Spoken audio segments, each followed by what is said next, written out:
ॐ नमः सिद्धेभ्यः।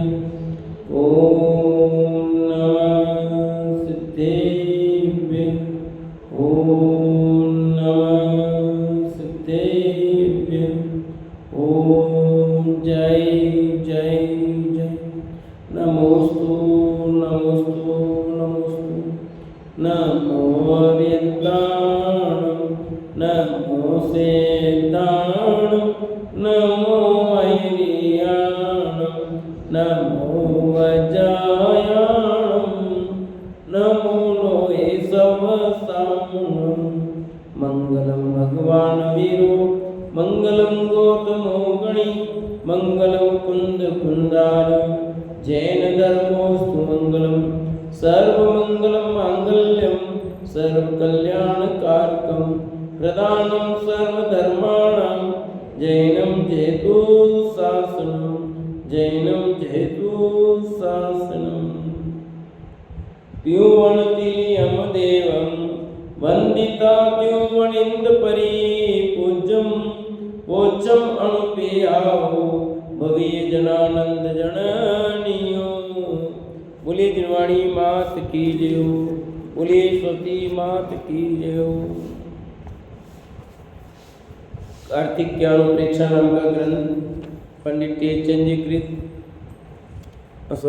पंडित का आचार्य देव कार्तिकेय स्वामी विरचित अपनी चर्चा यहाँ मनुष्य गति के दुखों की चर्चा चल रही है और मनुष्य गति के दुख में क्या हालचाल अपने भोगे हैं उसकी चर्चा हमने थोड़ी कल की थी। ये जीव कैसे कैसे कष्ट पाता है और पूजा दान व्रत आदि करता नहीं है। उसी क्रम में और बात करते हैं। गाथा नंबर 48 पेज नंबर 21।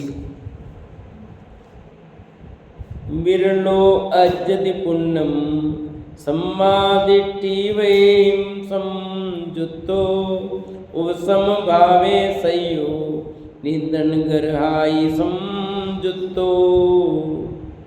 सम्मादिट्ठि वण एवं समझुतो सम्यक दृष्टि कहिए यथार्थ श्रद्धावान और मुनि श्रावक के व्रतों से संयुक्त उपसम भावे संयोग। उपसम भाव कहिए मंद कसाय रूप परिणाम सहित। निंदन गर हाई संयुक्तो निंदन कहिए अपने दोष याद कर पश्चाताप करना। ग्रहण कहिए अपने दोष गुरु के पास जाकर प्रकट करना। इन दोनों से युक्त विरला ही है ऐसा जीव जो पुण्य प्रकृतियों का बंध करता है। ऐसे जीव विरले हैं। कौन जीव विरले कह रहे? जो अपने दोषों को गुरु के पास प्रकट करता है या अपने दोष को याद करके पश्चाताप करता है। ऐसे जीव विरले हैं कि सम्यक दृष्टि अर्थात श्रद्धावान और मुनि श्रावक के व्रतों से उपसम भाव कहिए मंद कसाय रूप परिणाम सहित। यानी श्रावक या मुनि बनने वाले जीव बहुत कम हैं। मनुष्य पर्याय तो मिली। मनुष्य पर्याय धारण करके उसे जो कार्य करना था न तो वो सम्यक्त के लिए पुरुषार्थ कर रहा है न श्रावक का न मुनिराज बनने का। कि सम्यक दृष्टि जीव यथार्थ श्रद्धावान और मुनि श्रावक के व्रतों से संयुक्त ऐसा उपसंभाव प्रकट करने वाले जीव बिरले हैं। बिरले हैं, बहुत कम बहुत कम। जो अपने स्वयं की निंदा करते हो, अपने दोष को प्रकट करते हो और अपने दोषों को गुरु के सामने जा करके प्रकट करते हो,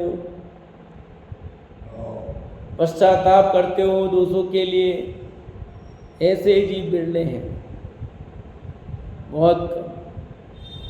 बाकी तो क्या हो गया, गलती होगी तो क्या हो गया, सबसे होती है, मनुष्यों से गलती होती है और दूसरों की से थोड़ी होती है। हम भगवान थोड़ी हैं, गलती भगवान से नहीं होती, मनुष्यों से तो होती है। हो गई थी क्या होगी, क्या कर लोगे तुम, गलती होगी तुमसे। अब उनको क्या उपदेश दें, क्या समझाएं, बताओ।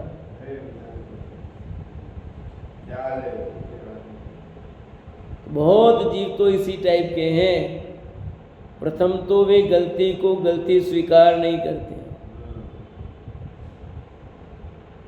क्या करें क्या करें क्या करें, कर सकते हो पर करना नहीं है। तो समस्या ऐसी बताते हैं अपने आप को कि जिसके अलावा क्या करें। अब रात के 9 बजे दुकान पे आते हैं, सुबह जाते हैं, तो अब शाम का खाना तो रात को खाना ही पड़ेगा कि नहीं पड़ेगा। आप बोलो कब तक रोज ठंडा खा सकते हैं? क्या रोज ठंडा खा सकते हैं? आप बताओ। ये अपने पास प्रश्न रखते हैं। आपका क्या उत्तर है बताओ। अमरलाल साहब आप क्या कहोगे बताओ। आप आपके सामने समस्या रखी तो आप क्या उत्तर दोगे?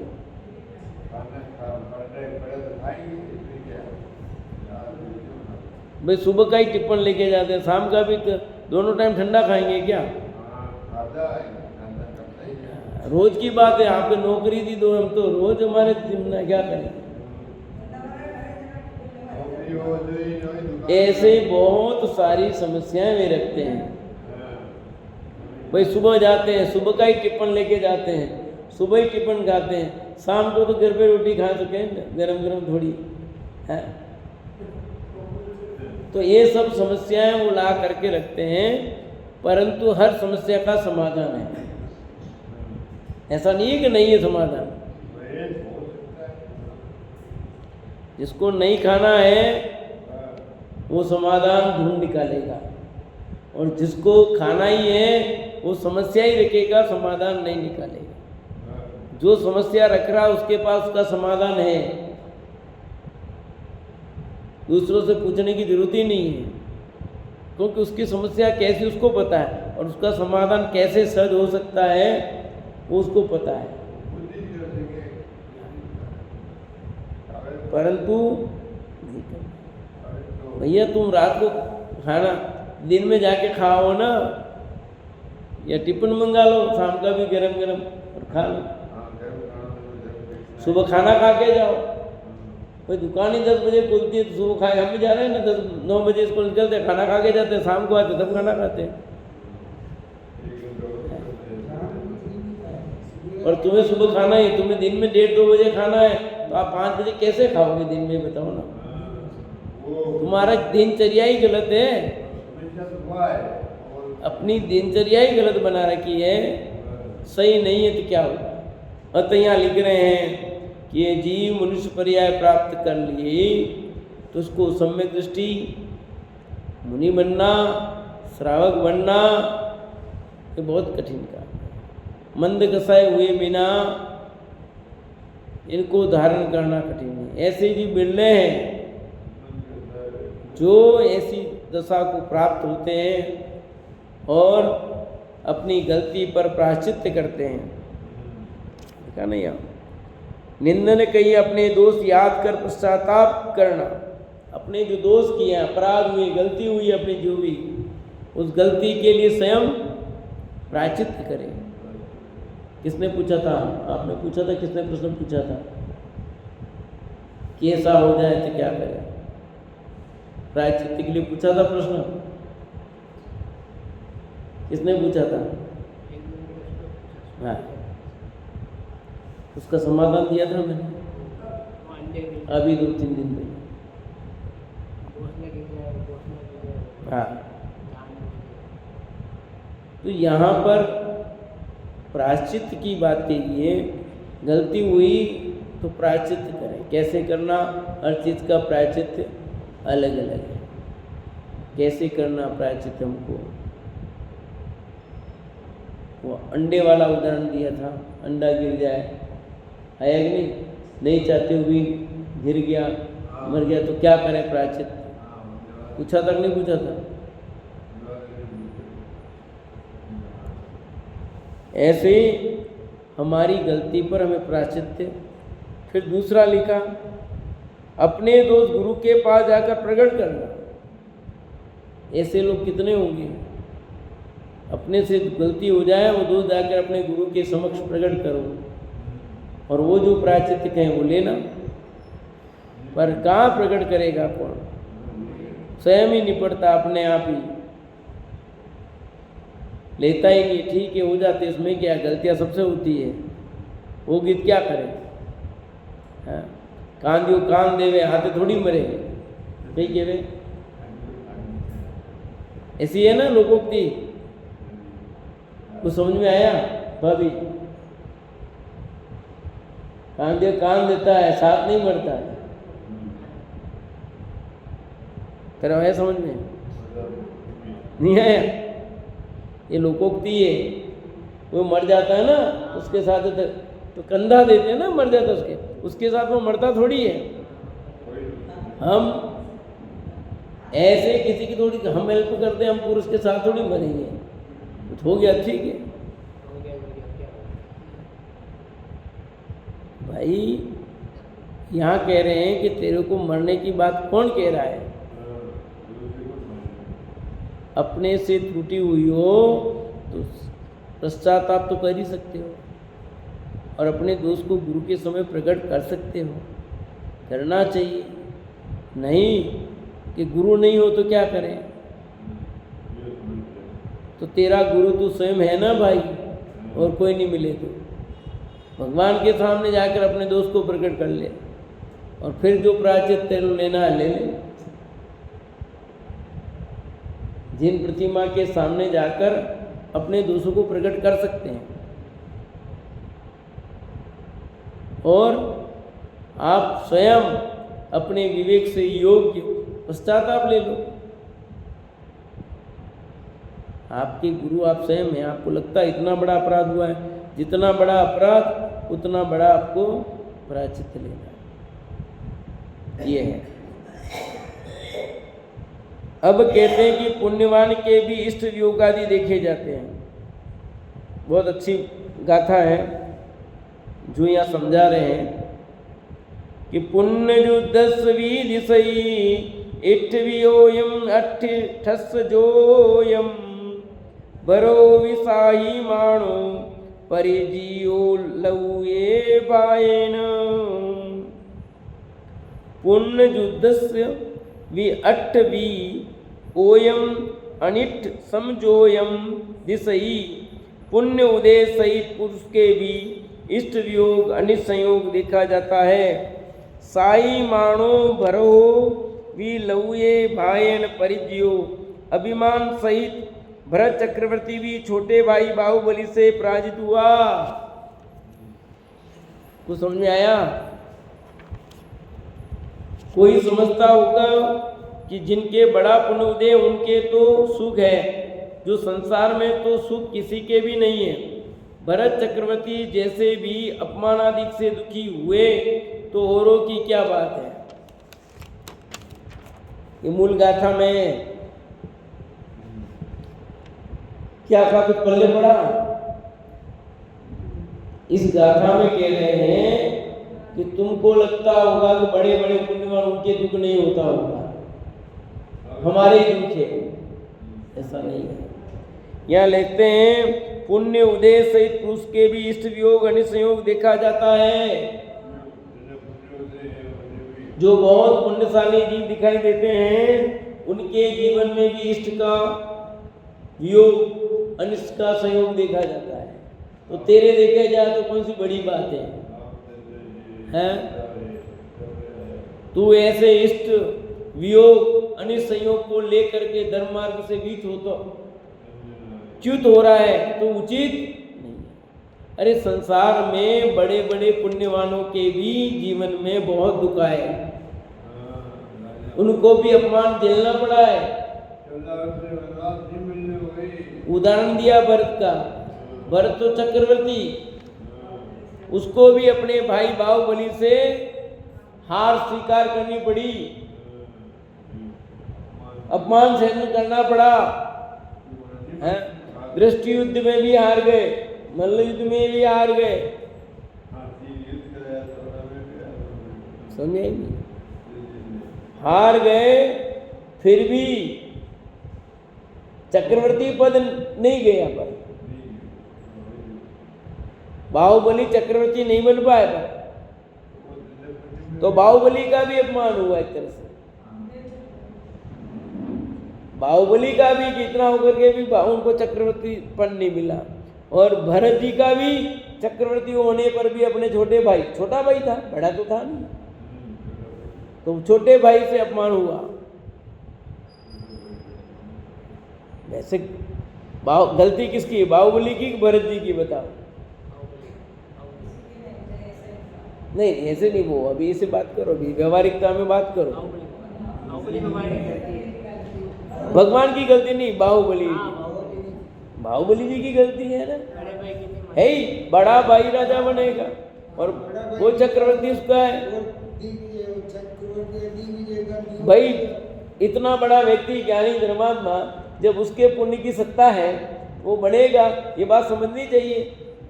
और भाई कह रहा है कोई बात नहीं, ठीक है, बड़े भाई की आप उसकी अधीनता स्वीकार करना कोई गलत बात भी नहीं है। छोटा भाई को, छोटे भाई के अंडर में बड़ा भाई आवे तो थोड़ा सा अपमान जैसा लगता है, पर बड़े भाई के अंडर में छोटा भाई रहता तो अपमान नहीं कहलाता। लोक में भी कुछ, और राज कौन सा ले रहे थे, उनके पोदनपुर का राज उनके पास ही दे रहा था, और बड़ा भाई के सामने छोटा भाई हाथ जोड़ देता तो कौन सा वो है। तो वास्तव में तो बाहुबली ने वो किया है, पर अब उनका काल पक गया था ना, इस यही निमित्त बनना था उनके वैराग्य में, तो वो मानते कैसे, नहीं तो उनको वैराग्य कैसे होता, वो गृहस्थपना छोड़ते कैसे और मुनि बनते कैसे, यदि उनके ऐसे परिणाम नहीं आते, इस प्रकार की कर्म की निर्जना नहीं होती भरत के भी और बाहुबली के भी, तो उनको मुनिराज बनने का अवसर नहीं मिलता। बाहुबली पहले केवल ज्ञान नहीं लेते भरत जी से पहले, नहीं तो भरत जी चले जाते। पहले केवल ज्ञान किसको हुआ है? बाहुबली को 1 साल लगा था, भरत को तो अंतर्मुक्त लगा था। पहले केवल ज्ञान किसको हुआ? फिर बाहुबली को 1 साल लगा था, भरत जी को तो अंतर्मुक्त लगा था। केवल ज्ञान किसको हुआ पहले? कि बाहुबली को ही हुआ है। दीक्षा वाले वो तो भी राजपाट कर रहे बहुत, और वो तो केवल ज्ञान हो गया, भरत जी उनके चरणों में जाके झुक रहे हैं। पहले बाहुबली को झुकना था, पर अब भरत बाहुबली के चरणों में झुक रहा है। अब बाहुबली नहीं, भगवान बाहुबली के चरणों में झुक रहा है। पहले वो बाहुबली था, अब बाहुबली नहीं, अब बाहुबली भगवान के चरणों में झुकना, दोनों में फर्क है। हाँ, तो अब मुनिराज बन गए तो भी प्रभु में आते ना। अभी तो उस समय बाहुबली के सामने नहीं झुक सकते थे।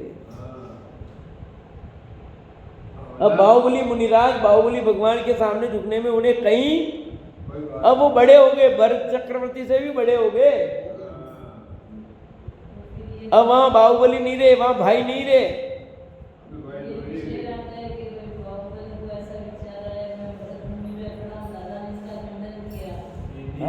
सब प्रकार की बात मिलेगी उसमें, जो भी उनके मन में विकल्प हो, कोई भी देखने का व्यू होता है, वो बस जो भी रहा उनके मन का विकल्प, जो भी रहा वो रहा होगा। और उन्हें कहा होगा, इस अलग लेखक की अपनी अपनी कथानक, दादा ने पूरी कथानक को अलग ढंग से लिखा, बाहुबली अलग लिखा, अंदर में उतरे हैं। वो उनका बाहुबली भरत है, हुक्म कहते हैं हुक्म जन भाई का भरत, उनका भरत कैसा होगा, वो उसका भरत कैसा होगा, उनका भरत कैसा होगा, बाहुबली कैसे होगी।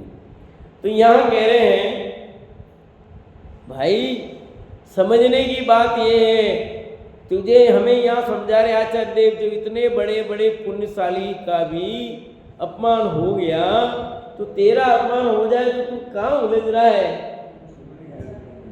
तू किस खेत की मूली है भैया? तू दुखी होके बैठ रहा, धर्म छोड़ रहा है। वे तो धर्म मार्ग में लग गए और तू धर्म छोड़ रहा है। जाओ, तुम्हारे मंदिर नहीं आएंगे कल से।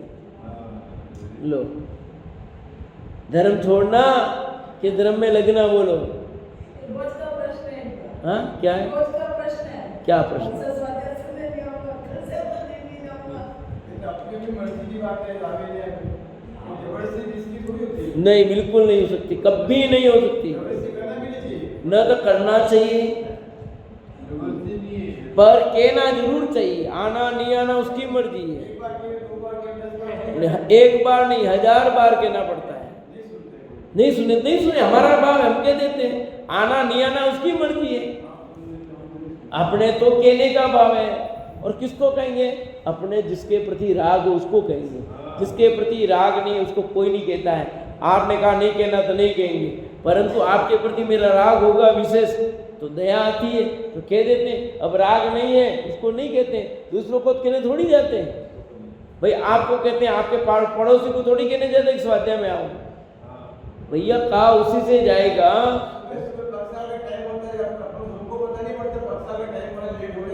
होता है पता, बिल्कुल सही बात है। कहना इसलिए पड़ता है कि लेट नहीं हो जाए, उनको चुप जाएगा प्रक्षाल, इसलिए कहना होता है। आपका भाव भी सही है, उनका भाव भी सही है, बुरा नहीं है। बराबर पता है, परंतु ऐसा लगता है कि वे 5 मिनट लेट होकर के प्रक्षाल चुप जाएगा तो इनकी अच्छा नहीं होगा, वे जल्दी तैयार हो जाए। आप वो अच्छे के लिए कह रहे हैं, आपको नीचा दिखाने के लिए नहीं कह रहे हैं, आपका बुरा नहीं बल्कि भला सोच रहे हैं, हमको अच्छा सोचना ही। तुम हितैषी हो हमारा, ऐसा सोचो, सकारात्मक सोचो। तो तुम हितैषी हो मेरे, कम से कम तुम याद करा रही हो। अपने को सकारात्मक सोचो, इतनी प्रसन्नता की नहीं तुम ठीक है कह रही हो, है ना। हमको प्रेरणा किसकी दे रहे हैं? गलत की नहीं, हम जा रहे हैं उसी बात की कह रहे हैं। कोई हमें कह रहा है कि तुम प्रक्षाल जल्दी करो, अच्छी बात है, पता है हमें। कई बार मैं भी भाई हमें पता है, बार बार जैसे कोई मेहमान आ गया बैठ गया, थोड़े के बार बार घड़ी करते ही तो मैं कहा मुझे पता है भैया, मुझे पता है मंदिर जाना है मुझे, तुम बार बार घड़ी दिखा रहे हो। तो कोई बैठा होता तो वो भी थोड़ा सा 2 मिनट ध्यान रखना पड़ता है उसको कैसे करना है, पर वो यूँ करते हैं। तब मुझे कहना पड़ता है मुझे पता है बस। पर कसाई नहीं करनी, कसाई नहीं करनी भाई। आनंद ये तो मनुष्य पर्याय मिली है, अच्छे कार्य करने के लिए मिली है। और कोई अच्छे कार्य के लिए हमें प्रेरित करता है और कह देता है उसको धन्यवाद देना चाहिए, धन्यवाद है। कम से कम उसने अपने ध्यान नहीं चुके घड़ी दिखा रहा है, अच्छा है। पर कभी कभी कुछ लग रहा है अपने को, भैया मुझे पता है बस, प्रेम से को कसाई करके नहीं, कह देने में कोई दिक्कत नहीं है कि भाई मुझे पता है, मैं तैयार हो रहा हूँ, मैं जा ही रहा हूँ, ऐसे बोलो प्रेम से। आपका प्रेम बढ़ेगा दोनों के प्रति, अच्छा उसमें कौन सा है। और कसाई भी नहीं होगी, परिवार में भी शांति आनंद रहेगा और भगवान के दर्शन करने में और आनंद आएगा। यहाँ ये कह रहे हैं कि बड़ों बड़ों का अपमान, पुण्यशालियों का भी अपमान हो गया, तो तेरे तू कौन सी खेत की मूल्य, कौन सा अपमान होता अपना। अपने को ऐसे विचार से कभी धर्म मार्ग से वंचित नहीं होना। ये मनुष्य पर्याय मिली है, मनुष्य पर्याय में बहुत बार अपमान होगा भैया, कितनी बार सम्मान होगा, कितनी बार अपमान भी होगा, पर अपमान के गुट पी जाना, क्या करना।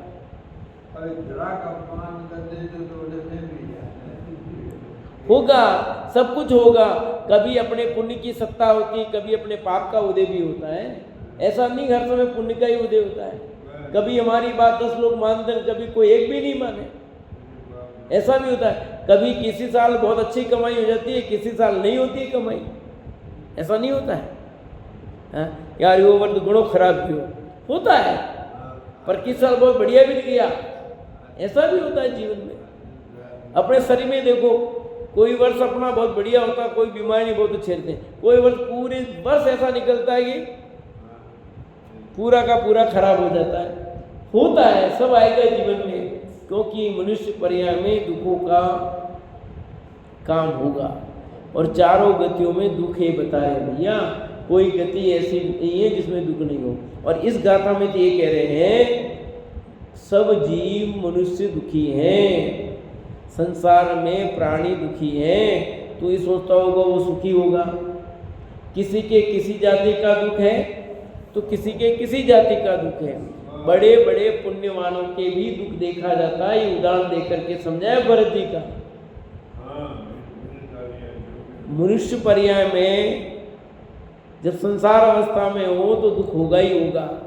दुख का प्रकार अलग अलग हो सकता है, क्या मेरी साहब, दुख का प्रकार अलग अलग होता है, पर दुख तो अच्छा, कौन सा दुख अच्छा कौन सा खराब है ये बता दो चलो मेरे को तो। अच्छा, पैर का टूटना अच्छा, हाथ का टूटना अच्छा? ये पैर का टूटना बहुत खराब है, इसमें चल नहीं। हाथ टूटे तो कोई बात नहीं, ले करके जा सकते हैं, कुछ कर सकते हैं, चल ढंग से सकते हैं। हाँ, कुछ लोग यूँ कहते हैं, अरे भाई हाथ टूटे तो भी दिक्कत है, पैर टूटे तो दिक्कत है। वो तो कहने खाली क्या जाता है। अब बताओ कौन सा दुख अच्छा है? सब दुख बुरे ही हैं यार। यो असो दुख नहीं, असो दुख तो करने नहीं मेनो चाहे, बाकी यूँ तो छोटा मोटा चाले, पर यूँ दुख जो भगवान भी सोए। सुमन दीदी क्या हुआ बोलो? भगवान पे आ गया, ये भगवान भी सोए हैं कि दुख में दुख और दे गए। भगवान नहीं देता, तेरे ही कर्म का फल भैया। जब दुख होता दुख दुख बढ़ता है अपने ना, जहाँ लगा होता है ना कभी, आप देखो अक्सर वहाँ ज़्यादा लगता है। ऐसा होता कि नहीं होता है? लगे पे ज़्यादा लगता है। ऐसे जो दुखी होता है उसके दुख आएगा। अपने तो लोगों को ना घी में घी सब ढोले, तेल में घी कोई नहीं ढोले, बस ऐसा ही चलेगा ये तो इतने सारे सिद्धांत हैं कि जिसको विचार करके तू शांति कर सकता है। आएगा जो किया वो तो भोगना ही पड़ेगा ना। ऐसा सोच करके क्या करूं, मेरे तो ऐसी तकलीफ है, ये तकलीफ है, मैं तो आ ही नहीं सकता, मैं तो आ ही नहीं सकता।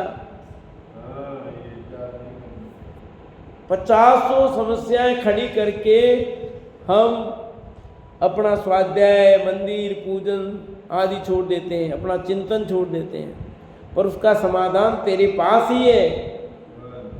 तू कैसे एडजस्ट करेगा, कैसे मैनेजमेंट करेगा, तू कर। अब बिस्तर से उठ ही नहीं सकता, वो नहीं आ सकता, उसमें क्या कहना, पर उस बिस्तर पर सोते हुए चिंतन तो कर सकता है ना।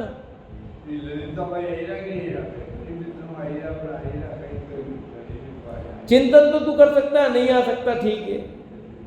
चिंतन तो अपने हाथ में ना, स्वाध्याय का करना मतलब किताब लेके बैठना ऐसा थोड़ी है। आप चिंतन मनन कर सकते हो कि मैं कौन हूँ, कहाँ से आया हूँ, मेरा क्या स्वरूप है, जो सुना है उसका विचार तो कर सकते हैं ना। तो स्वाध्याय मंदिर आने से जो स्वाध्याय लाभ होता है वो घर पे नहीं होता, कितना भी करो वो नहीं होगा। यहाँ डिस्टर्बेंस नहीं है। घर में कोई आ गया और आप स्वाध्याय को आपको उठना ही पड़ेगा, नहीं उठोगे तो गड़बड़ है। आप सुन रहे हो ऑनलाइन तो भी बंद करना पड़ेगा, बाद में नहीं सुन सकते, अभी सुन रहे हो। मंदिर में सबको पता, कोई कुछ नहीं कहेगा, बाहर वाले भी जानते हैं, ना भी जानते हैं, कोई कुछ नहीं। मंदिर में मतलब इसलिए जिन मंदिर का स्थान उपयोगी, बहुत उपयोगी भैया, ये शांति का स्थान है, समझ आएगा नहीं। जिन मंदिर शांति का स्थान है, अशांति का स्थान नहीं है। पर मंदिर में आकर के भी अशांत होता है तो फिर कहाँ शांति करेगा बताओ। जिसको यहाँ करके भी शांति नहीं मिलती है, अशांत रहता है, तो फिर कहाँ जाके शांति प्राप्त करेगा। पहले यहाँ शांति, फिर सभा में जाओगे तब शांति और मिलेगी, है ख्याल में। तो यहाँ कह रहे हैं कि हे जीव, तू अपने बाहर के पाप पुण्य का खेल जान। बड़े बड़े जीव इतने महापुरुष हुए, उनके जीवन में भी दुख आया है, उन्होंने भी उस दुख को सहन किया है। तेरे जीवन में भी दुख आएगा, तो उस दुख के पीछे तू धर्म मत छोड़ देना। कहने का भाव तो ये है, छोड़ना नहीं, लगे रहना। ये मनुष्य पर्याय मिली इसीलिए, मनुष्य पर्याय को बर्बाद नहीं करना, इसका सदुपयोग करना भाई। और कहते हैं, यहाँ लिखा ना, जिसके घर में कोई समझता होगा कि जिनके बड़ा पुण्य का उदय उनके तो सुख है, सो संसार में तो सुख किसी के भी नहीं है। संसार में सुख उसके तो होगा, उसके तो होगा, उसके किसी के नहीं। संसार में सुख किसी के भी नहीं है, तो कौन सुखी है कि भगवान?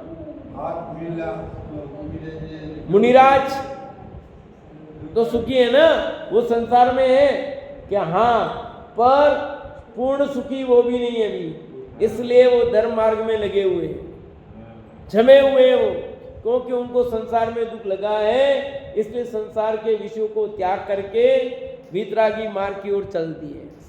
इसलिए तो लिखा, चलते फिरते सिद्धों से गुरु चरणों में शीश झुकाते, हम चले आपके कदमों पर, नित यही भावना बातें। मुनिराज ने संसार में दुख मान करके ही सारा जंजाल को छोड़ा है और सुख के मार्ग की ओर अग्रसर हो गए हैं, उसी ओर बढ़ रहे हैं, इसलिए वो सुखी हैं। उनको किसी से कोई शिकायत नहीं है मुनिराजों को। कौन आया, कौन गया, क्या किया, क्या नहीं किया, कोई पत्थर बरसा रहा है, कोई फूल बरसा रहा है, कोई शिकायत नहीं है। फूल बरसाए तो भी ठीक, पत्थर बरसाए तो, क्योंकि फूल बरसाना भी उपसर्ग है और पत्थर बरसाना भी उपसर्ग है। मुनिराज के लिए दोनों ही उपसर्ग हैं, पर सामने वाले की दृष्टि से तो बहुत बड़ी बात है, फूल बरसाना पत्थर बरसाना गलत है। मुनिराज के लिए तो कोई अच्छा करता है तो भी संभाव, कोई उनके लिए बुरा करे तो भी संभाव। सुख तो इसलिए उनको, वे इसलिए सुखी हैं। जहाँ इष्ट अनिष्टपना खड़ा होता वहाँ दुख खड़ा होता है, जहाँ इष्ट अनिष्टपना खड़ा नहीं होगा वहाँ दुख होगा ही नहीं। जब कहीं भी हम अच्छा बुरा मानेंगे कि ये अच्छा है ये बुरा है, तब हमारे अंदर दुख पैदा होता है। कोई अच्छा ही नहीं, कोई बुरा ही नहीं, जानता ही नहीं इसको, किसी को बुरा ही नहीं जानता, किसी को अच्छा भी नहीं, सब ठीक है, जो है वो बढ़िया है, बस काहे का दुख बता। तो ये यहाँ कह रहे हैं कि संसार में तो किसी को सुख, वो आपको याद है बुद्ध की बेटे के मरण होने पर वो माँ गई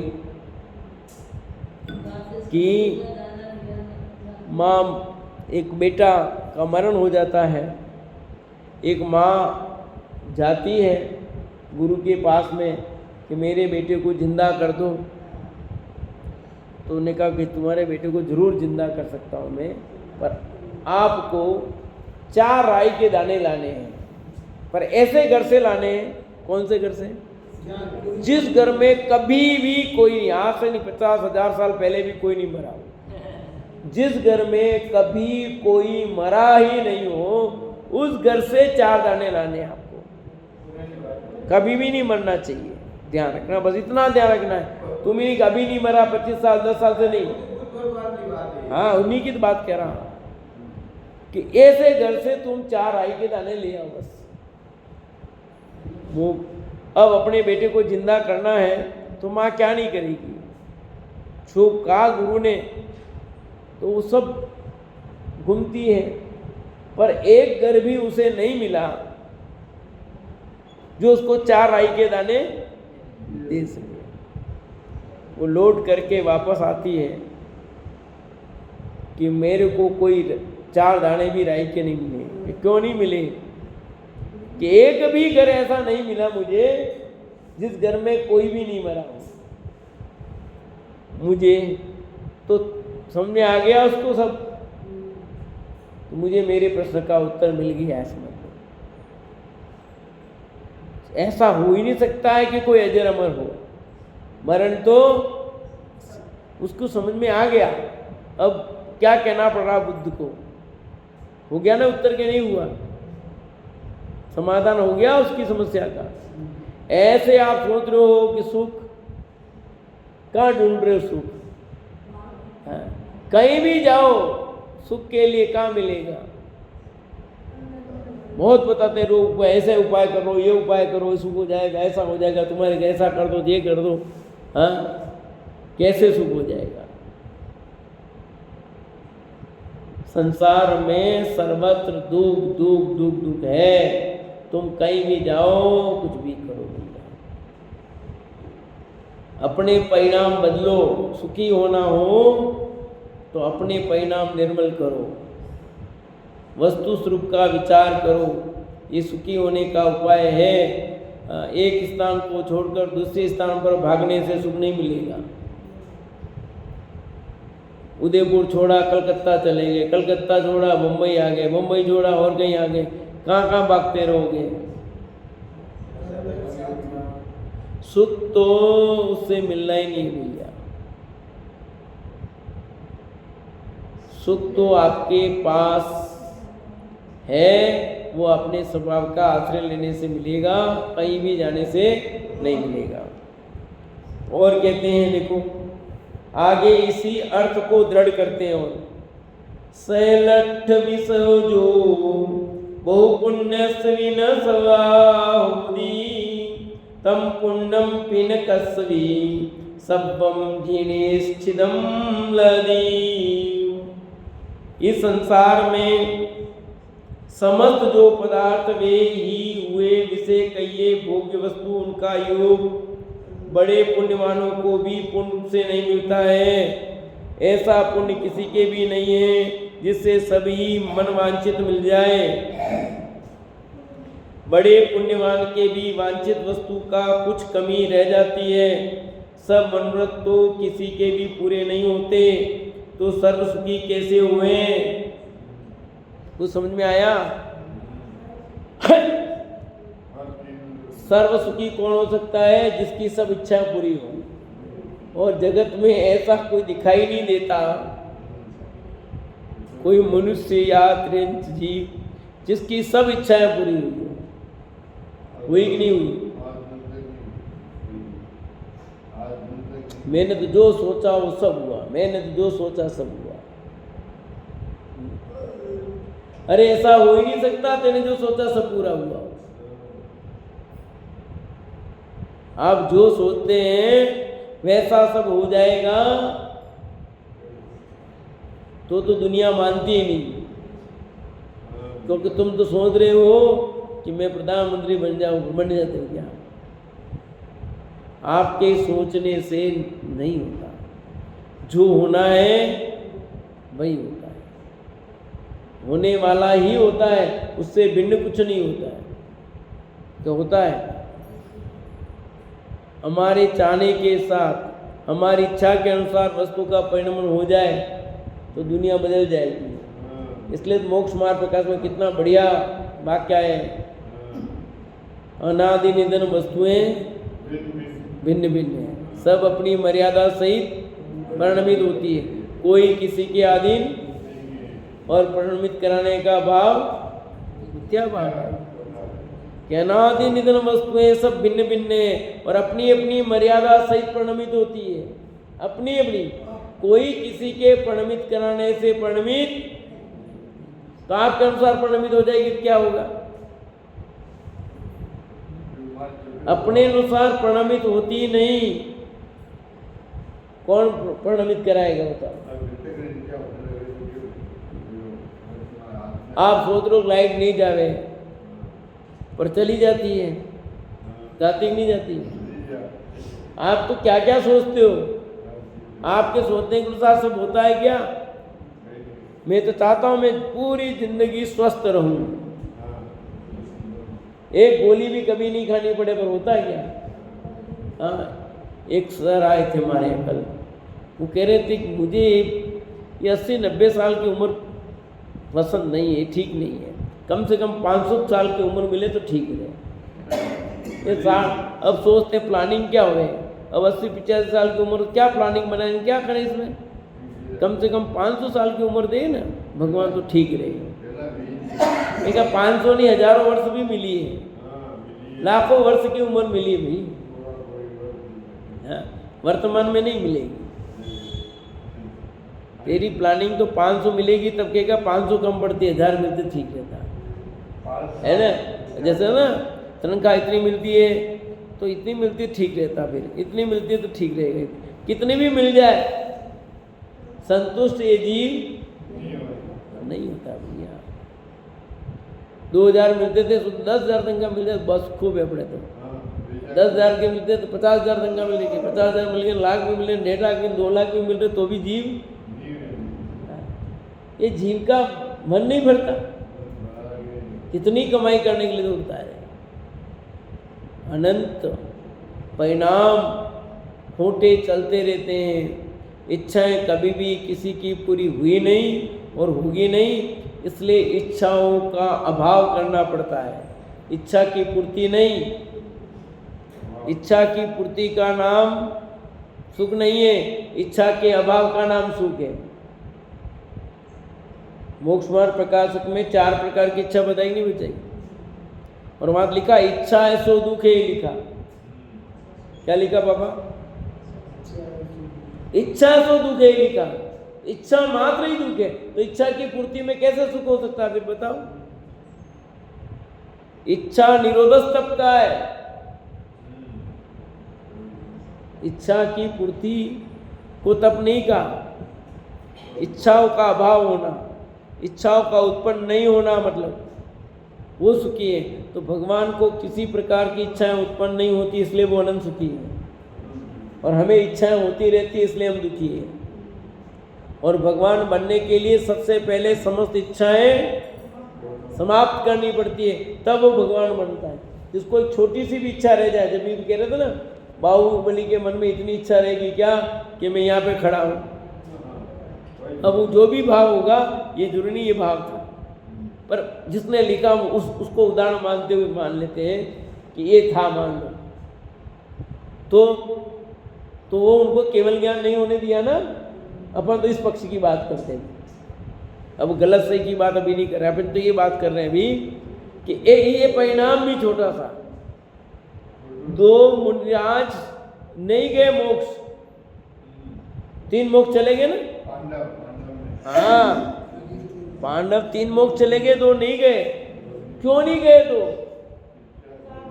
वीतरागता तो थी, हाँ, वो भी कठिन तप किया था, वो भी, पर एक छोटा सा परिणाम आ गया, इतनी सी इच्छा हो गई, ऐसा लो रह गए ना। तो भगवान वही बनेगा जिसके रंच मात्र भी इच्छाओं के अभाव पूर्वक भगवान बना जाता है। इच्छा रंच मात्र भी रह जाएगी तो भगवान नहीं बन सकता। और तू तो सोच रहा है इच्छा की पूर्ति में सुख मान रहा है। इच्छा की पूर्ति में सुख किसी को नहीं हुआ है। ये तो ऐसा लिखा जिनवाणी में, जैसे किसी को खुजाल आती है ना, तो और खुजालना अच्छा लगता है, खुजालता है और खुजालते रहो, ऐसा लगता नहीं लगता है।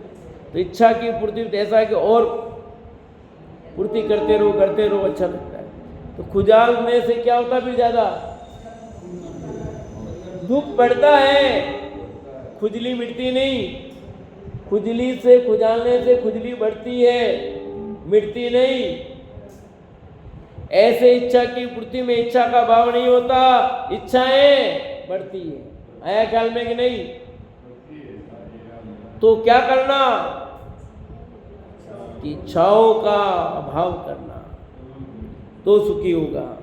ये जो यहाँ लिखा है ना, समस्त जो पदार्थ वे ही विषय कहिए भोग्य वस्तु, उनका योग बड़े पुण्यवानों को भी पूर्ण रूप से नहीं मिला। जिन जिन को भोगने वस्तु है, वे सब भोग्य योग्य वस्तु ने सब पूरी नहीं मिली। मिल भी गई, भोग पाए कि नहीं पाए? बोलो। नेमिनाथ गए, बारात लौट करके वापस आ गई, बोलो। राजुल कुंवारी रह गई, शादी की इच्छा पूरी नहीं हुई। नेमिनाथ तो वैराग्य हो गए, चले गए, पर राजुल को तो दीक्षा तो बाद में ली, पर एक बार तो उसको भी, कोई भी हो ना, नेमिनाथ को दुख नहीं हुआ क्योंकि उनको वैराग्य हुआ, चले गए। पर जैसे राजू ने सुना उसको तो तकलीफ हुई ना, वैराग्य तो बाद में हुआ उसको, वो निमित्त बना वैराग्य में। इसलिए मैंने लिखा वैराग्य से वैराग्य, मैंने एक नाटक लिखा, उसमें लिखा है वैराग्य से वैराग्य। तो आप सोचो, किसी की इच्छाएं जगत में महापुरुषों की नहीं हुई है, तो हम तो बहुत पुण्यहीन है, हमारी इच्छाएं पूरी कैसे हो सकती है? हम तो चाहते हैं 5 दिन में खड़ा कर दें, 1 दिन में, 2 दिन में, 5 दिन में, महीने भर में, पर चाहने से होगा क्या? जब होना है, जैसे होना है, जिस रूप में होना है तभी होगा। अपने चाहने से कुछ होता नहीं है। अतः दुखी नहीं होना, ये कहना है। ऐसा पुण्य किसी के भी नहीं है जिससे सब ही मन वांछित मिल जाए।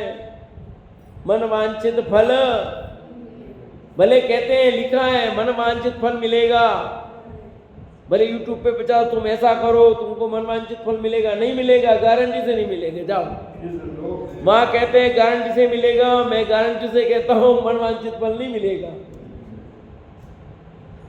तो कौन सी माला जपूं तो मन वांछित फल मिलेगा? कई कथानकों के पीछे लिखा है, आप ये व्रत करोगे आपको मनवांछित फल मिलेगा, ये करोगे तो मनवांछित फल मिलेगा। क्या आपको मनवांछित फल मिला? माउंट आबू में एक वहाँ पेड़ है पीछे, उधर मंदिर जाते हैं जैन मंदिर ऊपर, उस मंदिर वहाँ पेड़ है, उस पेड़ के नीचे जाओ और अपने मन में कोई मनोवांछित इच्छा करो तो आपकी इच्छा पूरी हो जाएगी। हाँ? माउंट आबू है ना ऊपर, जो गए होंगे उनको पता होगा, उधर ऊपर। और किस किस की हुई लगाओ आपने, जिस किस की। फिर ऐसे कितने मंदिर है अपने, वो फूल गिरने वाला कितने समय, और कहते हैं यहाँ जाने, इस मंदिर में जाएंगे तो आपके मन वांछित तो सबके हो जाएगी। फिर संसार में हम रहते नहीं, क्योंकि हमारी इच्छा तो यही कि हम जल्दी मोक्ष चले जाए। हाँ,